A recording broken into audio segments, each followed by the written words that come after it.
Dios a esta noche fría.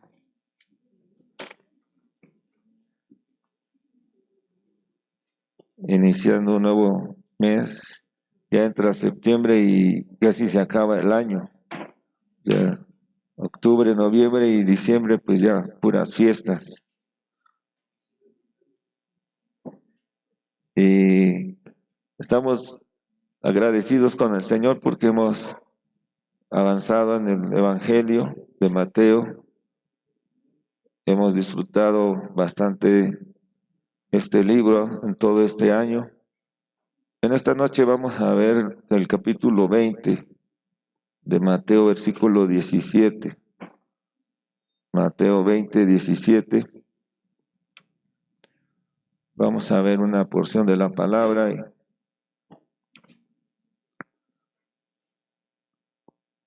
Mateo 20, 17. Qué bueno que traen sus Biblias porque aunque el hermano nos ayuda con las pantallas subiendo los versículos, pero algunos hermanos saben subrayar en sus Biblias lo más importante o lo que Dios quiere hablar a su corazón. Siempre es bueno traer también nuestra Biblia. Ahora, en el capítulo 20, versículo 17 de Mateo, dice la palabra del Señor: subiendo Jesús a Jerusalén, tomó a sus 12 discípulos aparte en el camino y les dijo: he aquí subimos a Jerusalén, y el Hijo del Hombre será entregado a los principales sacerdotes y a los escribas, y le condenarán a muerte, y le entregarán a los gentiles para que le escarnezcan, le azoten, le crucifiquen, mas al tercer día resucitará. Aquí está la humillación de nuestro Señor, el juicio ante los hombres. Entonces se le acercó la madre de los hijos de Zebedeo con sus hijos, postrándose ante él y pidiéndole algo. Él le dijo: ¿qué quieres? Ella le dijo: ordena que en tu reino se sienten estos 2 hijos míos, el uno a tu derecha, como toda buena madre, ¿verdad?, siempre preocupada por sus hijos, y el otro a tu izquierda. Entonces Jesús respondió y dijo: no sabes lo que pedís. ¿Podéis beber del vaso que yo he de beber y ser bautizados con el bautismo con que yo soy bautizado? Y ellos le dijeron: podemos. Y él les dijo: a la verdad de mi vaso beberéis, y con el bautismo con que yo soy bautizado seréis bautizados. Pero el sentaros a mi derecha y a mi izquierda, no es mío darlo, sino a aquellos a quienes está preparado por mi Padre. Cuando los 10 oyeron esto, se enojaron contra los 2 hermanos. Entonces Jesús, llamándolos, dijo: siempre se divide los discípulos en 10 y en 2, igual que en el Antiguo Testamento las tribus se dividieron en 10 y en 2. Las 10 vírgenes y los 2 que están en el campo. Siempre esa división aparece mucho en la Biblia, porque sabemos que para Dios el número 2 es de suma importancia. Y dice: cuando los 10 oyeron esto, se enojaron contra los 2 hermanos. Entonces Jesús, llamándolos, dijo: sabéis que los gobernantes de las naciones se enseñorean de ellas, y los que son grandes ejercen sobre ellas potestad. Se los voy a repetir, versículo 25. Entonces Jesús, llamándolos, dijo: sabéis que los gobernantes de las naciones se enseñorean de ellas, y los que son grandes ejercen sobre ellas potestad. Mas entre vosotros no será así. Mas entre vosotros no será así, sino el que quiera hacerse grande entre vosotros será vuestro servidor, y el que quiera ser el primero entre vosotros será vuestro siervo. Como el Hijo del Hombre no vino para ser servido, sino para servir. El Hijo del Hombre no vino para ser servido, sino para servir y dar su vida en rescate por muchos. Amén. Gloria al Señor Jesucristo. Bendito el nombre del Señor. Siempre que hablamos del reino, del Señor, el reino de los cielos, el reino de Dios, hemos hablado bastante sobre estos dos temas, mostrándoles que el reino de Dios es un aspecto que se inició desde Génesis y concluye hasta Apocalipsis, donde cubren todas las diferentes dispensaciones. Y cuando hablamos del reino de los cielos, estamos hablando de otra esfera, la esfera que nuestro Señor Jesucristo introdujo a través de su nacimiento, a través de su vivir, de su ministerio terrenal. Él introdujo el reino de los cielos a la tierra. Y cuando hablamos de la constitución del reino, implica no gobernar sobre otro hombre. El Señor le reclama mucho a las iglesias en Apocalipsis, refiriéndose a los nicolaitas, que tiene que ver con las jerarquías, en poner hombres sobre hombres. Así es que el Señor no está de acuerdo con esas jerarquías, y Él claramente les dice a sus discípulos que los gobernantes de las naciones se enseñorean de ellas. Ellos se sienten grandes y ejercen derecho y cierto poder sobre las personas. Sin embargo, entre los discípulos no tendría que ser así. Lo mismo sucede entre la iglesia, ¿verdad? Nosotros como iglesia tenemos algunos ejemplos de algunas religiones. Por ejemplo, los musulmanes. Los musulmanes es un grupo que conquistó el Medio Oriente, y ellos creen que tienen que subyugar a la raza humana, estableciendo su religión por la fuerza. Ellos piensan eso, y qué bueno que nosotros no somos musulmanes, porque pobres hermanas, ¿cómo tendrían que venir vestidas? Solo los ojos, y eso algunos ni eso. Mire, allá está una musulmana.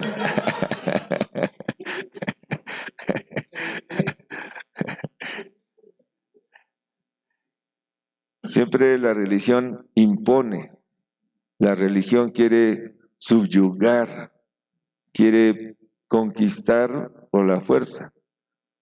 Hay una religión, la religión universal, también envió a sus diferentes españoles a diferentes países, y casi todos los latinos nosotros hemos tenido esa experiencia. Yo no sé, ¿alguien de ustedes sabe cuántas construcciones de iglesias católicas hay aquí en Riobamba? Solo en Riobamba.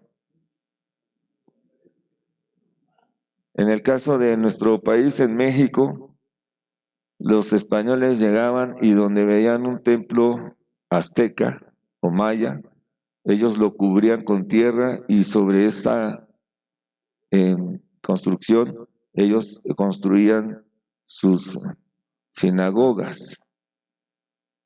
Son sinagogas. Y entonces ellos por la fuerza también conquistaron e imponían sus edificios religiosos y obligaban a nuestros indígenas a que adoraran sus dioses, los dioses que ellos trajeron, sus imágenes.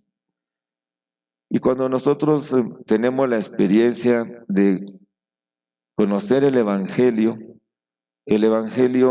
no hace nada por la fuerza. Nuestro Señor Jesucristo no viene a imponer nada. Él viene a conquistar, pero los corazones. Y Él viene a establecer un reino espiritual en el corazón. Así es que el Señor Jesucristo viene, y cada uno de nosotros que hemos tenido la experiencia de conocer o de ser conocidos por el Señor, tenemos la experiencia del nuevo nacimiento y eso nos lleva a ser introducidos a otra esfera, a otro reino. El reino de Dios ahora trata con el mundo espiritual y ese mundo espiritual donde hemos sido introducidos a través del nuevo nacimiento con el poder del Espíritu Santo y con la palabra escrita que el Señor nos ha dejado. Ese nuevo nacimiento nos lleva a tener otras experiencias. En esas experiencias nosotros somos llamados, somos elegidos y somos fieles. Allá en Apocalipsis 17:14. Apocalipsis 17:14. El Señor nos habla y se dirige a nosotros en esos tres aspectos. Dice, pelearán contra el Cordero y el Cordero los vencerá porque Él es Señor de señores y Rey de reyes. Y los que están con Él son llamados, elegidos y fieles. Así es que nosotros estamos en ese grupo. Hemos sido llamados a ser salvos. Hemos sido elegidos. Dice que no me elegisteis vosotros a mí, sino que yo los elegí a ustedes. Hemos sido llamados, el llamamiento celestial, ese llamamiento que Dios tenía ya predestinado desde antes de la fundación del mundo, pero que en nuestro tiempo el Señor nos llama a ser introducidos a un reino de reyes y de sacerdotes. Y hemos sido llamados, ahora también elegidos. Muchos son los llamados, pocos los elegidos. Aunque todos hemos sido llamados, pero no todos vamos a ser elegidos. Solo los que alcancemos la estatura, los que nos dejemos transformar, los que llenemos nuestra vasija de aceite, que es nuestra alma, somos los elegidos para ser introducidos al milenio, para reinar juntamente con Cristo. Así es que aquí estamos los llamados y todos los llamados hemos sido inscritos en el libro de la vida. Eso ya nos hace ser candidatos para un reino. Amén. Todo depende de cada uno de nosotros. En la medida en que colaboremos nosotros con el Señor, ahí vamos a calificar para ser elegidos. Y el Señor nos va a considerar como fieles. ¿Por qué? Porque hemos sido justificados por el Señor. Así es que en esto que acabamos de leer con referente a esta petición que hace la madre de estos dos discípulos, nosotros encontramos todo lo contrario, encontramos una ambición, encontramos mucho egoísmo y un deseo por tener una posición. Así es que el Señor claramente les muestra que las cosas del reino, los asuntos del reino de los cielos, no tienen que ver con nada natural, nada que tenga que ver con el egoísmo o con el deseo de estar en una posición sobre otras personas. En este reino de reyes y de sacerdotes, el primero que nos da ejemplo y siempre en todo es nuestro Señor Jesucristo. Veamos un ejemplo que está en San Juan capítulo 13. Mateo, Lucas, Juan, Evangelio según San Juan capítulo 13. Dice en el San Juan capítulo 13, desde el versículo 1, si se puede, vamos a ver para que veamos el contexto. Dice, antes de la fiesta de la Pascua, sabiendo Jesús que su hora había llegado para que pasase de este mundo al Padre. Usted sabe que esta palabra mundo se refiere al cosmos, ¿Cuándo entró el cosmos? Cuando Adán pecó. En el inicio, Dios hizo a Adán, hizo los cielos y la tierra, y en la tierra colocó a Adán. La Biblia no dice mundo, la Biblia dice que era la tierra. Colocó a Adán para que Adán señorease y gobernase a la creación. Pero en la caída de Adán se introdujo el cosmos.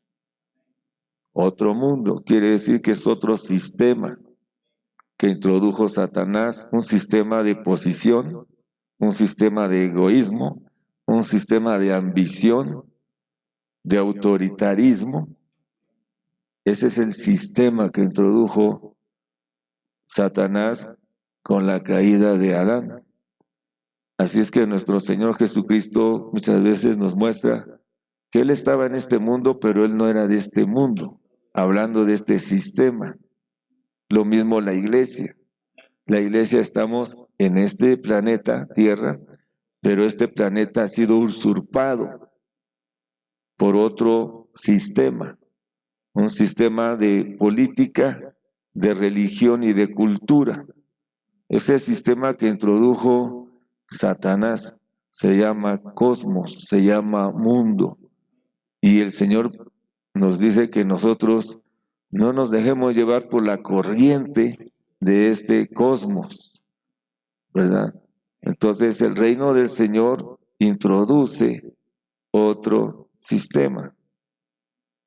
En un mismo planeta, hoy estamos en un planeta con dos sistemas de gobierno. Gobierno satánico y el gobierno de Dios a través de la iglesia. Entonces, cuando venimos nosotros de las tinieblas y nos colocan en la luz, acá se mueve otro sistema diferente al que nosotros hemos aprendido. Eso sucedió con los discípulos.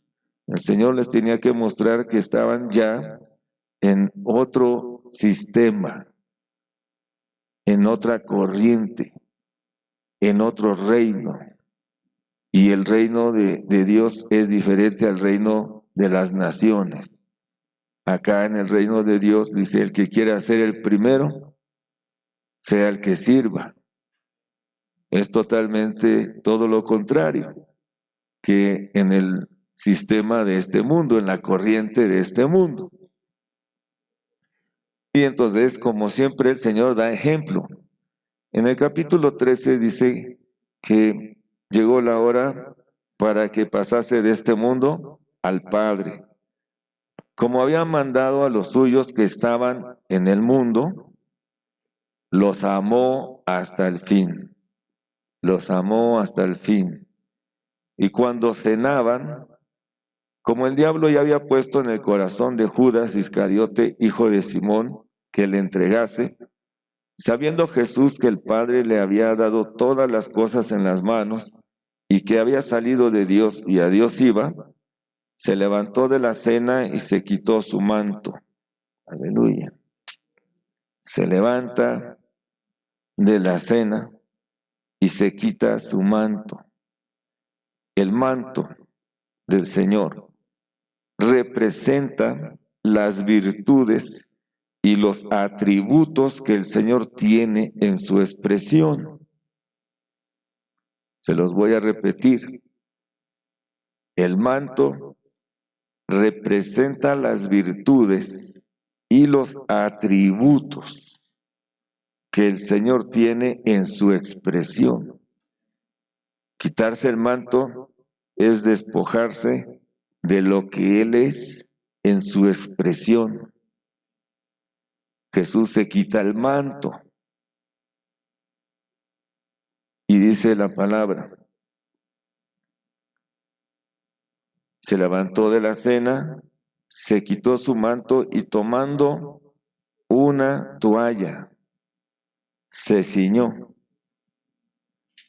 Se quita de lo que Él es en su expresión divina y se ciñe una toalla, se restringe a su humanidad. Recordemos que Él era 100% Dios, pero Él se quita el manto y se ciñe una toalla, se restringe a la humanidad, a su humanidad. Se tomó una toalla y se ciñó. Luego puso agua en un lebrillo y comenzó a lavar los pies de los discípulos y a enjugarlos con la toalla con la que estaba ceñido. Aleluya. El Señor viene a demostrar el amor que tiene. El Señor les demuestra que los ama hasta lo sumo. Él es una demostración de humildad, no de señorío, no de imposición, sino que el Señor les demuestra que el amor que Él tiene para con los discípulos es muy diferente. Y el Señor empieza a lavarle los pies con agua. ¿Qué representa el agua? Veamos que el agua representa, número 1, representa al Espíritu Santo. Tito capítulo 3, versículo 5. Dice la palabra, nos salvó, no por obras de justicia que nosotros hubiésemos hecho, sino por su misericordia. Ahorita cantábamos, ten misericordia de mí. Así es que nosotros fuimos salvos no por las obras que nosotros hubiéramos hecho, sino por su misericordia, por el lavamiento de la regeneración, un nuevo nacimiento, y por la renovación del Espíritu Santo. Observemos lo que el Señor está haciendo con los discípulos. El agua que representa al Espíritu Santo. También el lavamiento o el agua representa a la palabra. Efesios capítulo 5, versículo 26.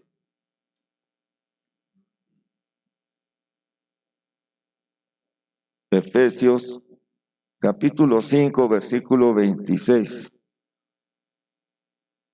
Dice, para santificarla, hablando de la iglesia, habiéndola purificado en el lavamiento del agua por la palabra. Mire, nosotros estamos aquí en esta noche y estamos siendo lavados por la palabra. Viene la palabra y nos lava de todas nuestras inmundicias, nos limpia, ¿verdad? Nos limpia de todo nuestro egoísmo, de toda nuestra vanidad, de toda nuestra ambición. La palabra, cuando entra a través del Espíritu Santo, nos viene a purificar a la iglesia. El Señor se la va a presentar como una iglesia gloriosa, sin mancha, sin arruga. ¿Cómo es eso? Por la palabra que es como el agua que nos lava. Necesitamos la palabra, hermanos, la palabra, el Espíritu y la palabra. No necesitamos maquillajes. Hoy hay mucho maquillaje en la iglesia, mucha apariencia, mucha religiosidad, mucha imposición. Cuando viene alguien, nosotros hemos aprendido que aunque somos extranjeros, hemos aprendido a no ser reconocidos. Me acuerdo que en los primeros años mataban un pavo y a mí me daban la mejor presa. Y siempre la hermana Mechita, no, si todos somos iguales, trátenlo igual. Y bueno, ahora ya ni pavo matan, hermano.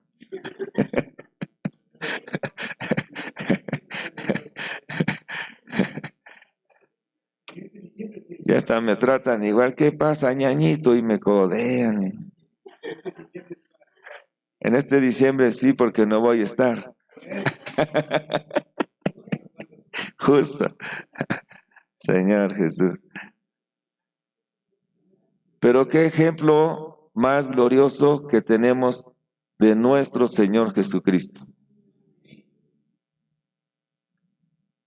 A mí me admira mucho cuando escriben el libro de los Hechos. Lo escribe Lucas y él empieza a escribir las cosas que Jesús empezó a hacer y a enseñar. Son cosas diferentes. Usted lea allá en su casita las cosas que Jesús empezó a hacer y a enseñar. Los líderes de ahora enseñan y no hacen. Jesús hacía, daba ejemplo con su vivir. Su vida era un ejemplo y es y sigue siendo un ejemplo. Ahí en San Juan capítulo 15, versículo 3. Juan 15, capítulo 15, versículo 3.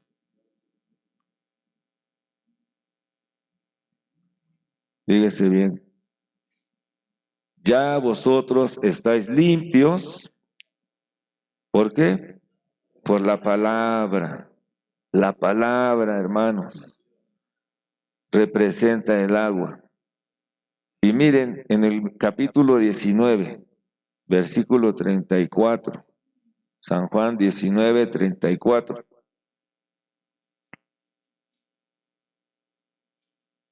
Entonces encontramos que el agua primeramente representa al Espíritu Santo que nos regenera. Seguido a eso representa la palabra que nos lava, nos purifica. Y dice en San Juan 19, 34 también representa la vida, la vida. Dice, pero uno de los soldados le abrió el costado con una lanza y al instante salió sangre y vida. La vida, sangre y agua. La sangre, la redención, y el agua, la vida. Qué importante es el agua del Espíritu Santo, el agua de la palabra y el agua de la vida. Lavar los pies, hermanos, entonces implica que el Señor les estaba mostrando su humildad. Estaba restringido, se ciñó, se ató y se restringió con su humildad. Y después usa el agua, el Espíritu, la palabra y la vida. El Señor los estaba regenerando. ¿Se acuerdan que solo uno no quiso? No, ¿cómo me vas a lavar tú los pies? Ya, Pedro, si no te lavo los pies no entras. Se tenían que lavar los pies porque ya estaban limpios. El Señor les dijo, aunque ya están limpios todos, pero necesitan el lavamiento de pies. ¿Qué es lo que representa espiritualmente lavarse los pies? Para nosotros representa perdonar a los hermanos. Ese es el lavamiento de pies.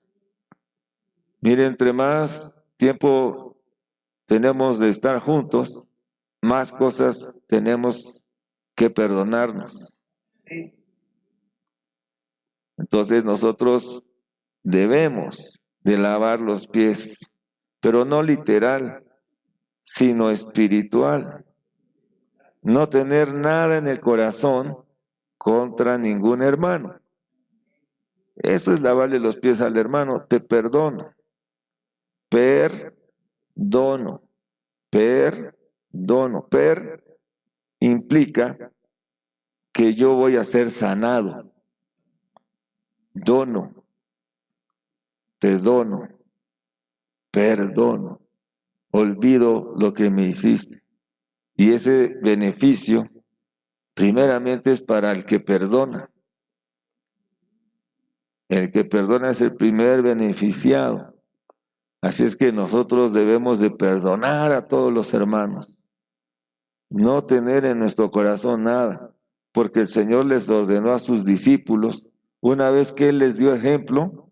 Volvamos a Mateo, mire, Mateo 25, 14. Mateo 25, 14.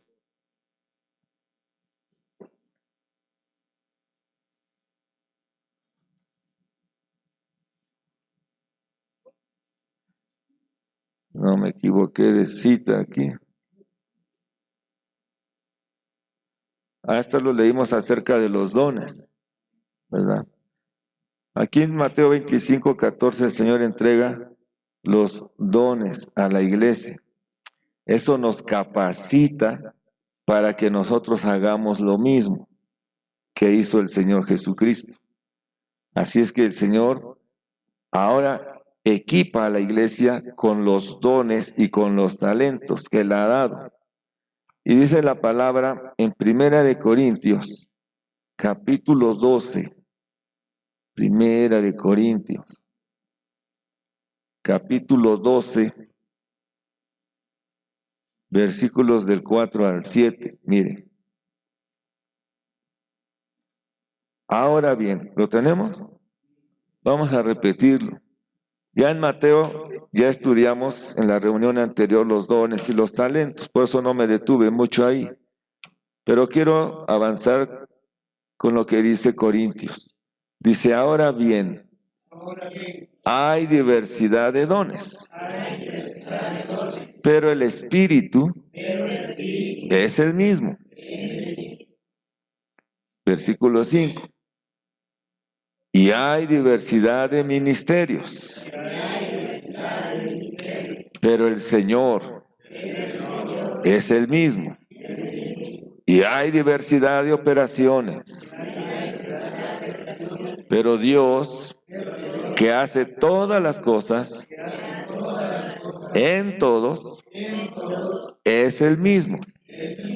Entonces, primero Dios nos capacita en Mateo, entregándonos los dones, pero en Corintios nos muestra claramente que hay diversidad de dones. ¿Quién es el que otorga los dones? Si regresamos al versículo 4, hermano, en el versículo 4 nos muestra que el Espíritu, porque ahí está el Espíritu, después vamos a encontrar a Jesús y a Dios el Padre. Hay diversidad de dones, pero el Espíritu es el mismo. Hay diversidad de ministerios. Cuando ejercitamos el don, cuando lo ponemos al servicio, cuando lo estamos multiplicando, entonces entra Jesús. Y ese don te lleva a darte un ministerio. Jesús, hay diversidad de ministerios, pero el Señor es el mismo. El que da los ministerios es Jesús y hay diversidad de operaciones, el poder para ejercer el ministerio y el don lo da el Padre, que hace todas las cosas en todos. Es el mismo, aleluya. Así es que la iglesia está capacitada con el Espíritu Santo. Ahora la iglesia también tiene la palabra y también tiene la vida. Lo que Jesús hizo con los discípulos, el Espíritu, la palabra y la vida. Ahora el Señor, antes de partir, nos entrega los dones. El Espíritu Santo nos da la habilidad para ejercer los dones. Los dones no son para exaltación personal. Los dones no son para que beneficio propio, son para beneficio de la iglesia. Son para ponerlos al servicio de la iglesia. Todo aquel que ha conocido a Jesús como su Salvador y ha tenido la experiencia de recibir al Espíritu Santo, Solo por invocar el nombre de Jesús, por recibir a Jesús, se recibe el bautizo del Espíritu Santo. Viene el Espíritu Santo a nuestro espíritu y ahora entonces le llamamos a Jesús Señor. Nadie puede llamar a Jesús Señor si no es por el Espíritu Santo. Necesitamos conocer a Jesús como nuestro Salvador, pero ese es el inicio de nuestra experiencia espiritual. La secuencia es llamarlo Señor en el servicio. Llamarle a Jesús Señor es ponernos a las órdenes. Primeramente, somos salvos al llamarle Señor. Seguido a eso, en el servicio, somos sus esclavos, somos sus siervos y nos ponemos a su servicio. El Espíritu Santo es el único que nos revela quién es Jesús. Jesús es el Cristo. El Espíritu Santo nos convence de pecado, de justicia y de juicio. El Espíritu Santo es el que viene y nos regenera, nos da un nuevo nacimiento.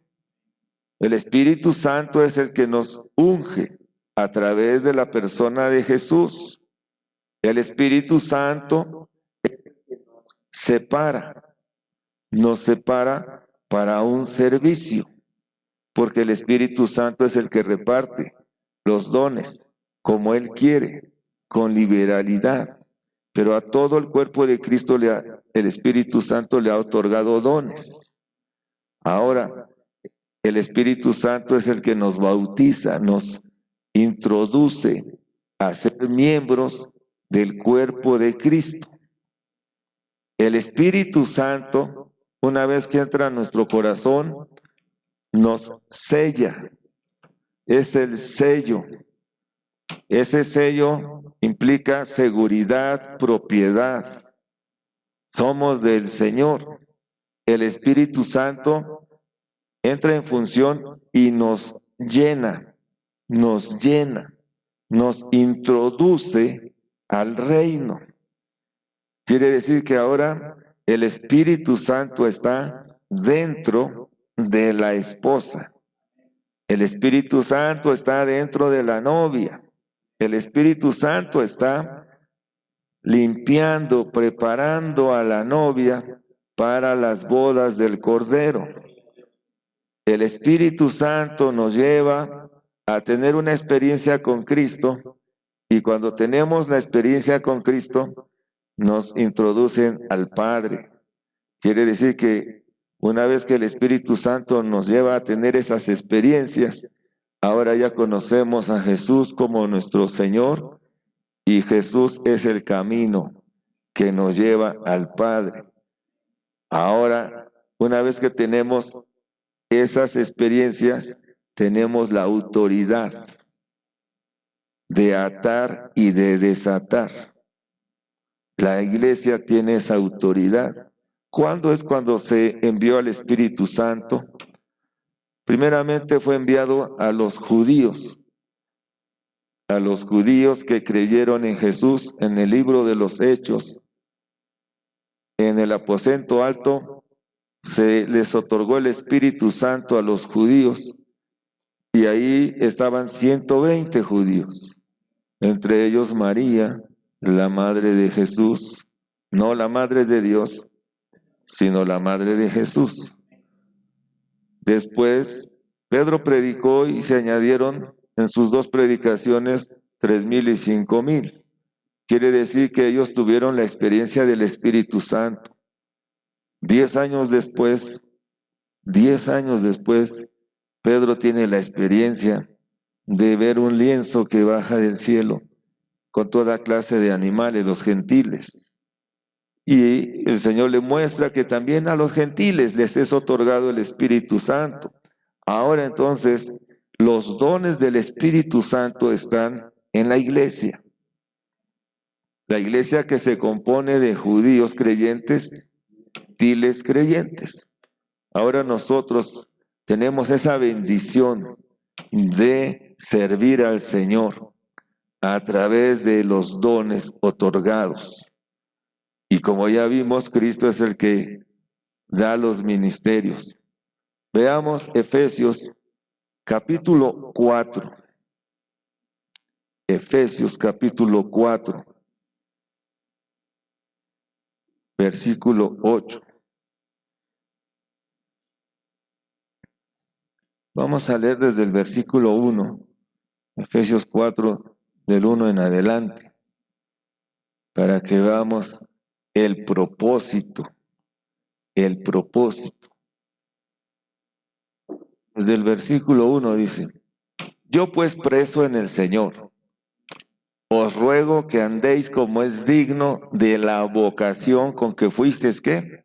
Llamados, con toda humildad y mansedumbre, soportándonos con paciencia los unos a los otros en amor, solícitos en guardar la unidad del Espíritu en el vínculo de la paz. Vamos a repetir: un cuerpo y un espíritu, como fuisteis también llamados, en una misma esperanza de vuestra vocación, un Señor, una fe, un bautismo, un Dios y Padre de todos, el cual es sobre todos y por todos y en todos. Pero a cada uno de nosotros fue dada la gracia conforme a la medida del don de ¿quién? Mire, aquí en Corintios nos habla de los dones del Espíritu, acá nos está hablando de los dones de Cristo. Aleluya. Por lo cual dice: subiendo a lo alto, llevó cautiva la cautividad y dio dones.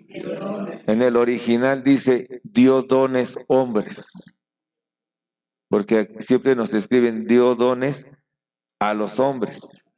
Y entendemos que el Señor está como que dando dones a los hombres, pero Cristo no da los dones a los hombres, el que los da es el Espíritu Santo. El Espíritu Santo da dones a los hombres. Cristo da hombres dones. Hombres dones. El regalo, un don significa un regalo. Cristo da hombres dones, quiere decir que da hombres regalos para la iglesia. Hombres regalos. Y ahorita vamos a ver. Y eso de que subió, ¿qué es? Sino que también había descendido primero a las partes más bajas de la tierra. El que descendió, Cristo, es el mismo que también subió por encima de todos los cielos para llenarlo todo. Aquí están los hombres, dones. Y él mismo constituyó a unos apóstoles, a otros profetas, a otros evangelistas, a otros pastores y maestros. Ahí están los hombres dones. ¿Para qué? Ya dijimos, para no enseñorearse. A fin, vamos a repetir, a fin de perfeccionar a los santos para la obra del ministerio, para la edificación del cuerpo de Cristo. Aleluya, para eso es. Para eso están los apóstoles, no es para que cuando venga un hombre que sea apóstol tú lo recibas con caravanas y le beses la mano y te hinques. No, no, no.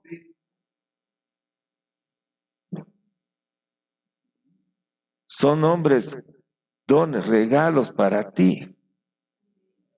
No es para estar encima de la iglesia. Ni el apóstol, ni el profeta, ni el evangelista, ni los pastores, ni los maestros fuimos llamados para estar encima de los hermanos. Así es que ese pollo que van a matar en diciembre, compartan todos por igual. Amén.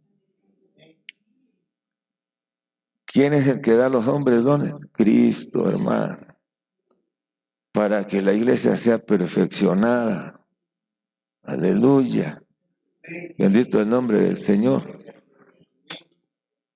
Vamos hasta el 13. Y dice el 12. Para que ya no seamos, 12, a fin de perfeccionar a los santos, para la obra del ministerio, para la edificación del cuerpo de Cristo. ¡Qué bendición! Hasta que todos, hasta que algunos, si me equivoco, corríjanme, hasta que algunos, todos, hermanos. Ahí es la iglesia. Todos. Espérenme, déjenme termino. Hasta que todos lleguemos a la unidad de la fe y del conocimiento del Hijo de Dios, a un varón perfecto, a la medida, ya está la medida, de la estatura, de la plenitud de Cristo. Aleluya. Bendito el nombre del Señor. Ese es el propósito, hermanos. Número 1, era una nación santa. Dios quiere ser glorificado en sus santos. Número 2, por último, tener una ciudad, la nueva Jerusalén. Hemos sido llamados a un reino de reyes y sacerdotes. Pero ya vimos, este reino no es igual al de las naciones, es diferente. Aquí estamos para servir acorde a los dones que hemos recibido. Amén. No enseñorearnos de nadie, sino ponernos al servicio de la iglesia. Amén, Jesús. Te amamos, Jesús. Bendito el nombre del Señor. Nos quiere llevar en oración, Alvarito.